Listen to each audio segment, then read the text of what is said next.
హత్య చోటు చేసుకుంది. 25 ఏళ్ల పగ నెత్తురు కళ్ళ చూసింది. తన తండ్రిపై ఉన్న ప్రేమ మరొకరి చావుకు కారణమైంది. నగరంలో ఒక వ్యక్తిని మర్డర్ చేసేందుకు కొందరు ప్లాన్ చేశారు. ఎక్కడా భయపడకుండా ఆ ప్లాన్ ను సినిమా స్టైల్లో అమలు చేశారు. సీన్ కట్ చేస్తే పోలీస్ స్టేషన్లో లొంగిపోయి రిమాండ్ అనుభవిస్తున్నారు. అసలు ఈ మర్డర్ వెనుక దాగి ఉన్న పగ ఏంటి, హత్యకు గల కారణాలు ఈ క్రైమ్ స్టోరీలో చూద్దాం. రాజకొండ పోలీస్ కమిషనరేట్ పరిధిలో ఉండే జవహర్ నగర్ రోడ్డు రక్తపు మరకలతో తడిసిపోయింది.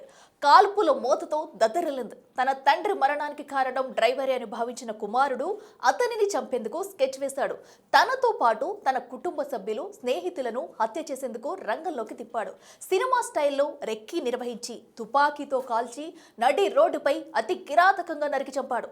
ఈ ఘటనతో నగరం ఒక్కసారిగా ఉలిక్కిపడింది.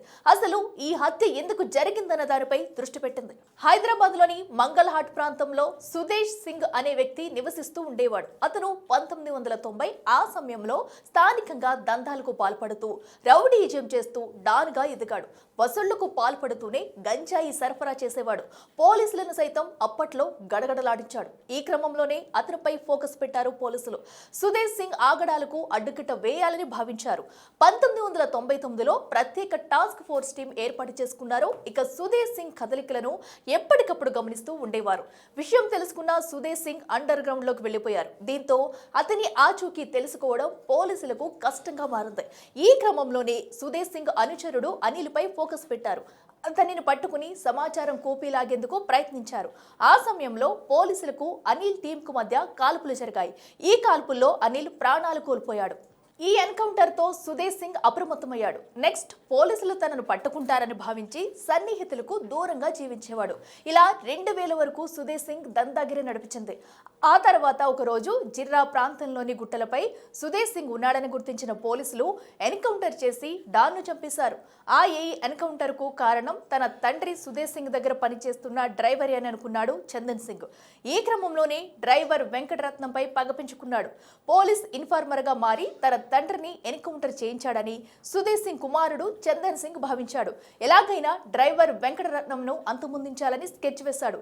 25 ఏళ్ల తర్వాత ఒక ముఠాగా ఏర్పాటై వెంకటరత్నంను చంపేందుకు రంగంలోకి దిగాడు. డ్రైవర్ వెంకటరత్నం ఆచూకీ కోసం వెతకగా జవహర్ నగర్ పరిధిలోని సాకిత్ కాలనీలో తన భార్య, పిల్లలతో కలిసి ఉన్నట్లు గుర్తించాడు.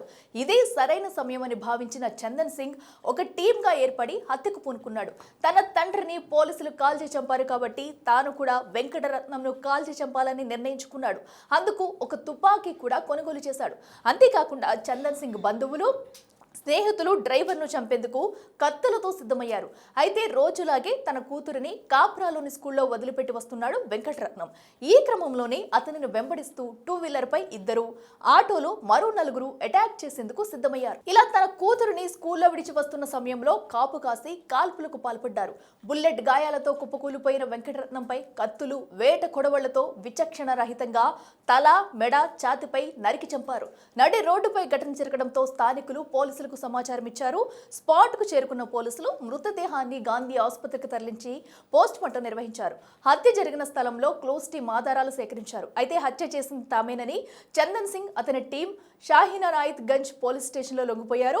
హత్య చేసిన ఆయుధాలను పోలీసులకు అప్పగించారు. ఈ ఘటనపై కేసు నమోదు చేసుకున్న పోలీసులు నిందితులకు రిమాండ్కు తరలించారు. ఇలా 25 ఏళ్ల పగ ఒక నిండు ప్రాణాన్ని బలగొంది. ఒక కుటుంబంలోని పెద్ద దిక్కును కోల్పోయేలాగా చేసింది. మధ్యలో జవహర్ నగర్ పిఎస్ పరిధిలోని సాకేత్ కాలనీ నివాసి అయినటువంటి వెంకటరత్నము, వయసు 46 సంవత్సరాలు. అతన్ని గుర్తు తెలియని వ్యక్తులు 6 ఆటోలు 4, స్కూటీ మీద 2 వచ్చేసి అతను వాళ్ళ కూతుర్ని స్కూల్లో డ్రాప్ చేసి ఇంటికి రిటర్న్ అవుతున్న క్రమంలో అతని మీద దాడి చేసి హత్య చేయడం జరిగింది.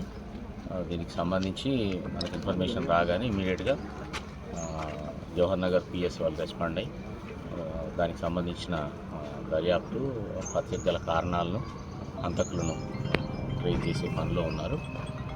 యాజ్ ఆఫ్ నౌ పాత కక్షలు దీనికి కారణమని తెలుస్తున్నది. చాలా ఇనిషియల్ స్టేజ్లో ఉంది కాబట్టి ఇంతకు మించి ఇన్ఫర్మేషన్ ఏం లేదు. ఫర్దర్గా అప్డేట్ చేస్తాం. అన్నీ చెక్ చేస్తాం. దాంట్లో ఆయుధాలు ఏం వాడారు ఏమనేది కూడా మాకు బుల్లెట్ కూడా అక్కడ పడుంది, దొరికినాయి అంటారు. అన్నీ కూడా చెప్తాం. పాత రౌడీ షీట్ కేసులు అయితే మన జవహర్ నగర్ పిఎస్ పరిధిలో లేవు. దూల్పేటలో ఉందా? దూల్పేటలో ఉన్నాయని ఇప్పుడు ఇన్ఫర్మేషన్ వస్తుంది. అది మేము వెరిఫై సార్ చేస్తాం. మీ ఐడియా ప్రకారం కత్తులతో దాడి చేసి నరికిరనేది నిజమేనా? ఇనిషియల్గా మాత్రం కత్తులతో నరికిన గాయాలు స్పష్టంగా ఉన్నాయి. మీరు ఏదైతే చెప్తున్నారో ఫైర్ ఆర్మ్కి సంబంధించిన దాన్ని వెరిఫై చేయాల్సి ఉంటుంది. వెరిఫై చేయకుండా చెప్పలేదు. ఒక బండరాయి కూడా పడింది అవన్నీ వస్తాయి, దాంట్లో సీసీ ఫుటేజ్ కూడా అవైలబుల్ ఉంది. అన్నీ కూడా వెరిఫై చేస్తాము. ఇనిషియల్ స్టేజ్ కాబట్టి ఇంతకు మించి థ్యాంక్ యూ సార్.